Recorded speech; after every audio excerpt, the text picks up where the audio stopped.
Morning. ఏమయ్యా రామదాసు? నమస్కారం sir. ఇక్కడ వర్క్ బాగా లేట్ అయిపోతుంది, కన్స్ట్రక్షన్ వర్క్ ఆగిపోతుంది. ఓ పని చేయి, వర్కర్స్ పెంచి 3 షిఫ్ట్లు వేసి. సార్ నమస్కారం అండి. నమస్కారం. హైదరాబాద్ నుంచి ఎప్పుడు వచ్చారు? ఇప్పుడే వచ్చానండి. రామావతారం గారు మీకు ఈ కవర్ ఇమ్మన్నారు. ఏమైనా రామావతారం గారికి మీరంటే చాలా ప్రేమండి. మా ప్రతాప్ ఎలా ఉన్నారు అని 10 సార్లు అడిగారండి. వెళ్ళొస్తానండి. మంచిది.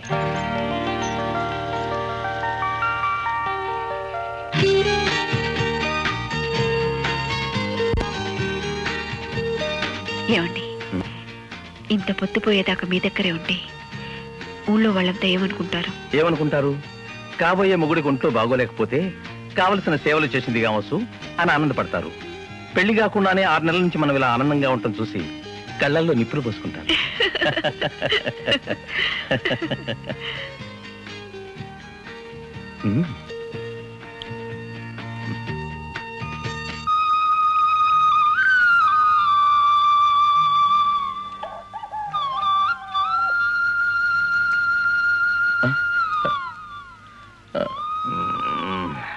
Good morning.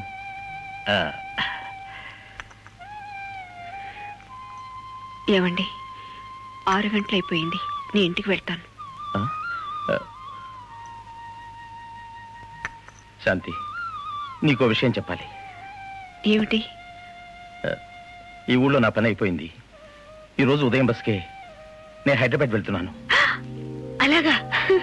అయితే నేను ఇంటికి వెళ్ళి తొందరగా పెట్టి తెచ్చుకుంటాను. శాంతి, ఊరికి వెళ్ళేది నేనైతే నువ్వెందుకు పెట్టి తెచ్చుకోవడం?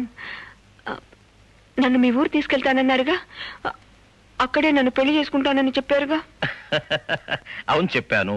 అంటే ఇప్పుడే తీసుకెళ్లి నీ మెళ్ళలో 3 ముళ్ళు వేస్తాననే దాని అర్థం?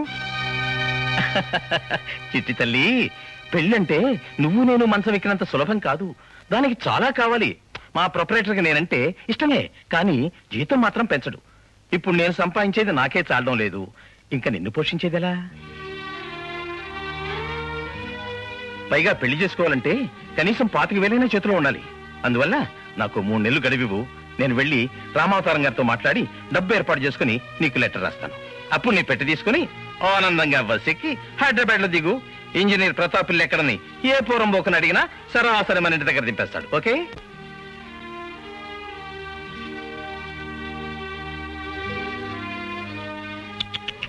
అలా కన్నీళ్లు పెట్టుకోకూడదు చిట్టి తల్లి.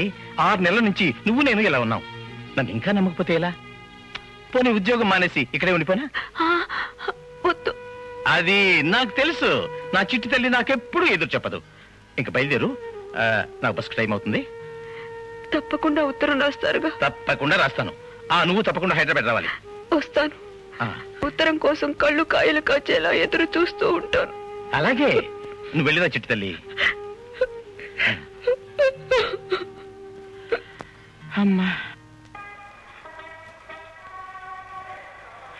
ప్రతాప్, ఏనాడు నువ్వు ఈ కంపెనీలో చేరి వ్యాపారాన్ని 3 పువ్వులు 6 కాయలుగా పెంచడం ప్రారంభించావు, ఆనాడే నేను ఈ కంపెనీ గురించి ఆలోచించడం మానేసి విశ్రాంతి తీసుకోవడం మొదలుపెట్టాను.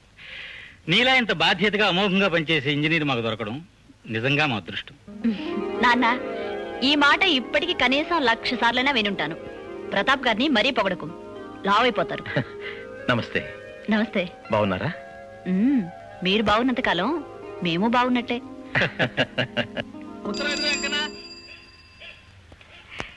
అయ్యా, నాకేమైనా ఉత్తరం వచ్చిందా? ఏం రాలేదు శాంతమ్మా.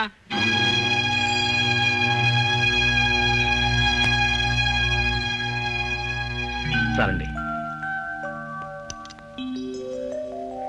ప్రతాప్, మన కంపెనీ రోజు రోజుకి అభివృద్ధి చెందుతుంది. నేనా పెద్దవాడిని అయిపోతున్నాను. నా తర్వాత ఇవన్నీ చూసుకోవడానికి కొడుకైనా ఉండాలి, కొడుకు లాంటి అల్లుడైనా ఉండాలి. అమ్మాయిని అడిగాను, ఈ ఇంటికి అల్లుడుగా రావటానికి అన్ని అర్హతలు ఉన్న వ్యక్తి ఎవరో నాకు చెప్పేసింది. ఎవరు సార్ అదృష్టవంతుడు? నువ్వే. సార్, అన్నీ ఆలోచించే ఈ నిర్ణయానికి వచ్చారా? నా మాట మా నాన్నగారి అభిప్రాయం ఎప్పుడూ ఒకేలా ఉంటాయి.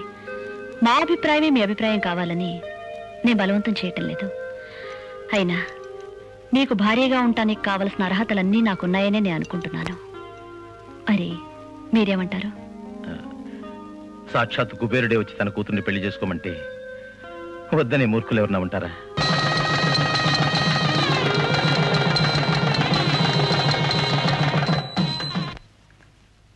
ఉత్తరాలు ఏమైనా వచ్చాయా పోస్ట్ సుబ్బయ్య? రాలేదవ్వా. బాబు నాకు ఉత్తరం ఏదైనా వచ్చిందా? ఉత్తరం ఏం రాలేదు కానీమ్మా, ప్రతాప్ గారు పెళ్ళైనట్టు ఈ పేపర్లో పడింది.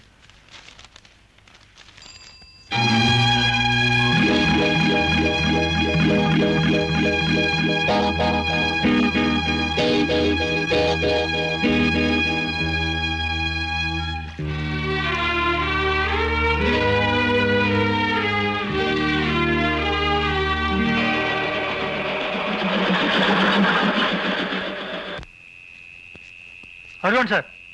సరే నువ్వు వెళ్ళు.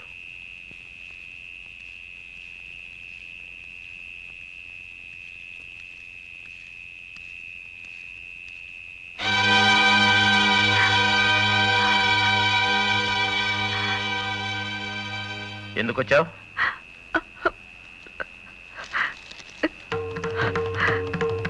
ఇదేమిటో నాకు అర్థం కావటం లేదు.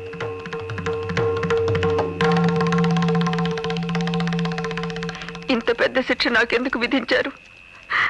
నేను చేసిన తప్పేమిటో కూడా నాకు అర్థం కావటం లేదు. పేదదానిగా పుట్టడమే నువ్వు చేసిన తప్పు. మొదటి నుంచి నేను పేదదాన్నేగా.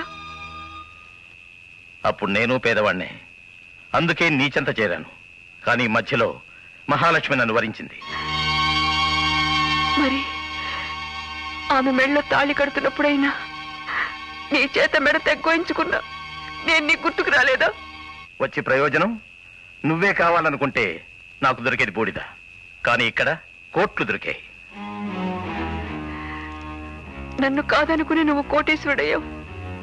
మరి నిన్ను నమ్ముకుని నేను పోగొట్టుకున్న దానికి ఏమిటి నీ సమాధానం? శీలమేగా. చిట్టి తల్లి, శీలం గురించి మా నాన్న చెప్పిన ఒక నిర్వచనం చెప్పనా? శీలమనగా శీలు వేయబడిన నిజం. 10 మందికి తెలిసిపోతే బజారు మనిషి, తెలియనంతకాలం బంగారు మనిషి.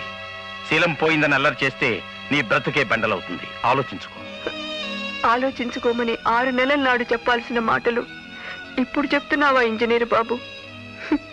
అవునులే, నీ పబ్బం గడుపుకోవటానికి నువ్వు చెప్పిన మాటలు చేసిన మాయలో తెలుసుకోలేని పల్లెటూరు దాన్నేగా ఇంత తేలిగ్గా మోసం చేస్తున్నావు. మోసం నేను చేయలేదు చిట్టి తల్లి, నువ్వే చేద్దామని చూశావు.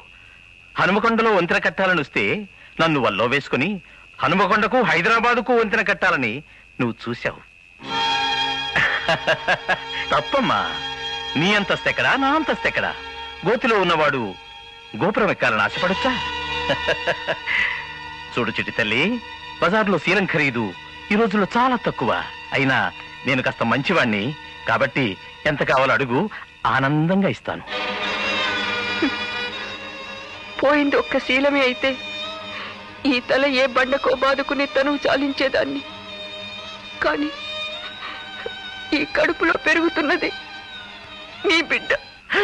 అమ్మా, సెంటిమెంట్ తో కొట్టాలని చూస్తున్నావా? చిట్టి తల్లి, నీ బిడ్డకు తండ్రిని కాలేను కానీ ఆ బిడ్డే లేకుండా చేయడానికి ఒక దివ్యమైన ఆలోచన. ఇంగ్లీష్ బిళ్ళ ₹3.35. అక్కర్లేదనుకుంటే ఉండనే ఉంది నాటు ముందు బొప్పాయికాయ. ఏం కావాలో కోరుకో, కొనిపెడతాను. నువ్వేం కొనిపెట్టక్కర్లేదు, నేనే తెచ్చుకున్నాను పసుపు తాడు. ఇది కట్టి నన్ను నీ భార్య అనిపించు. ఎందుకో తెలుసా, నా బిడ్డను రేపు లోకం పతిత కొడుకు తండ్రెవరో తెలియని అనామకుడని దుమ్మెత్తి పోస్తుంది. అది నేను భరించలేను. అబ్బో, ఈ ప్లాన్ అన్నిటికన్నా గొప్ప ప్లాన్. రేపు నీ బిడ్డ పెరిగి నా ఆస్తిలో వాటాకొస్తే నా పరువు ప్రతిష్టలు ఏమవుతాయి చిట్టి తల్లి? అంత పిచ్చి పని ఈ ప్రతాప్ ఈ జన్మలో చేయడు. ఇంతసేపు నీతో మాట్లాడడం తప్పు. అసలు ఎవరు నువ్వు? నీకు నాకు ఏమిటి సంబంధం? నీ కడుపులో ఉన్న బిడ్డకు తండ్రిని నేనేనన్న గ్యారంటీ ఏమిటి? నేను ఊసుబోక కన్ను కొడితే ఆ మాత్రానికి వచ్చి నా ఒళ్ళో వాలేవు. ఇద్దరం కలిసి చీకట్లో తప్పు చేశాం. ఆ చీకట్లో చేసిన తప్పుకి పగటిపూట సాక్ష్యం ఉంటే తీసుకురా, అలాగే నీ మెళ్ళో తాళి కడతాను. లేదా నోరు మూసుకుని వచ్చిందాన్నే హనుమకొండకు వెళ్ళిపో. వెళ్ళకపోతే నేనే మీ ఊరికి వస్తాను. అందరి చేత తిరుగుబోతువని సాక్ష్యం చెప్పించి పసిపిల్లల చేత రాళ్లతో కొట్టిస్తాను. అంతెందుకు, ఇక్కడే పట్టుకుని నిన్ను పిచ్చి కుక్కను కొట్టినట్టు కొట్టినా చెప్పుకోవడానికి నీకే దిక్కు లేదు. ఉంది, దిక్కుంది, నాకు దిక్కుంది. ఇదిగో నా కడుపులో పెరుగుతుంది. తండ్రి లేకపోతే ఈ జీవుడు తల్లడిల్లిపోతుందని ఇంతసేపు కుమిలిపోయాను.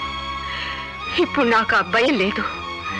తండ్రి కాదు, తల్లి లేకపోయినా తట్టుకోగలిగిన గట్టి గుండెతో పెంచుతాను. కొండలు బండలు కొట్టైనా నా బిడ్డను బండ పారుస్తాను. ఏ డబ్బు చూసుకుని నన్ను గడ్డి పరక్కన్నా హీనంగా తోసేస్తున్నావో అదే డబ్బుతో నిన్ను గడ్డి పరక్కన్నా హీనంగా మార్చేలా చేస్తాను. ఇప్పుడు నన్ను అడిగావే మాటలు, ఎప్పుడో ఒకనాడు నా బిడ్డ చేత ఇన్ని మాటలు నిన్ను అడిగిస్తాను. ఈ శాంతి పతిత కాదు, నా భార్యని అందరి ముందు నీ నోటితో నువ్వే ఒప్పుకునేలా చేస్తాను. చీకట్లో జరిగిన దానికి వెలుతురులో సాక్ష్యం ఉండదు, కానీ నీ ఒంట్లో ఎంత మదం ఉందో నీ రక్తంలోనూ అంత మదం ఉంది. యో, అదే రక్తాన్ని కడుపులో మోస్తున్నానయ్యా.